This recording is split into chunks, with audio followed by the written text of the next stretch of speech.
My name is Farrar. I have my degree in social work.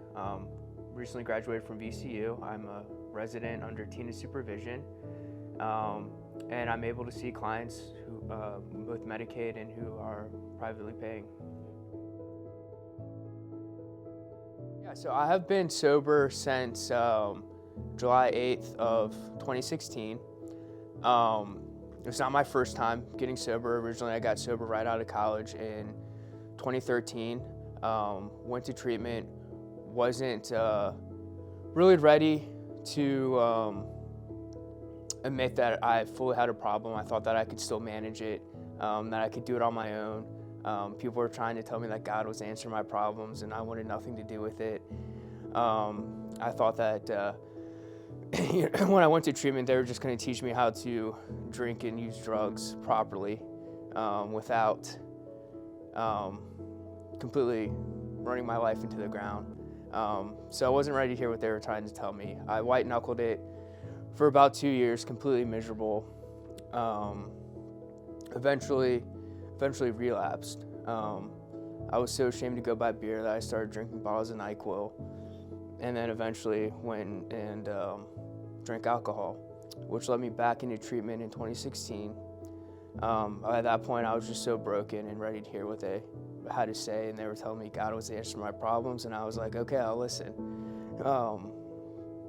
I was in this treatment center in Dixon, Tennessee, outside of Nashville, and had a conversation with one of the counselors there, and it's not something I thought about until many years later, but he goes, "You're going to be working in a place like this one day," and never really thought about it again, because I went on to be a special education teacher and got my master's degree in special ed and taught kids with intellectual and developmental disabilities. And then one day God kind of put it on my heart to go back to school and become a therapist. And so I found VCU when I moved to Richmond, applied, got in, and started my journey. And then as I was approaching graduation, I was looking for places to work and Googled Christian therapy and found Fig Tree. I'm very happy to be here. So on the first session, I just like to get to know the client. I like to get to know them personally, and I like to get to know about what brings them in and what their goals are for therapy. I like to know kind of their faith background and how they would like that incorporated into their treatment. For me, I think it's a lot of the struggles that people have, I think, can be found in Jesus. I think a lot of clients struggle with anxiety and depression. I think, ultimately that comes down to a lack of control.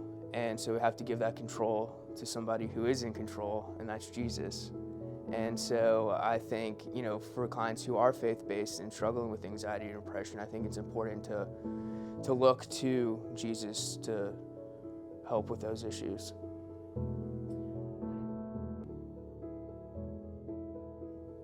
For somebody who isn't a Christian, I think it's important to still build that rapport with the client and see kind of what their goals are.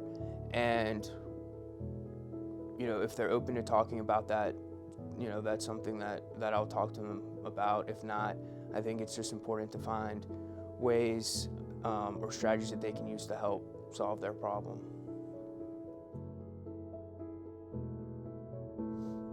I would say that if you're on the fence about it, just come and try it out, and if your problems don't get better, don't come back. But if they do, stick with it.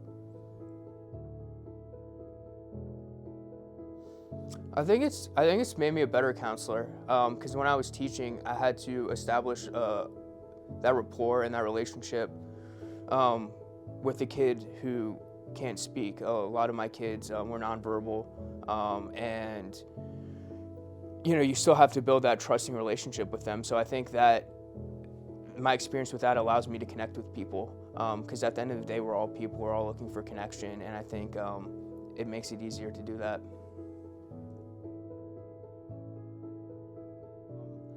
Yeah, I'm really passionate about what I do. I think, I finally found my purpose, and I'm really willing to work with people, and I'm dedicated to them, and I'm not going to quit on them.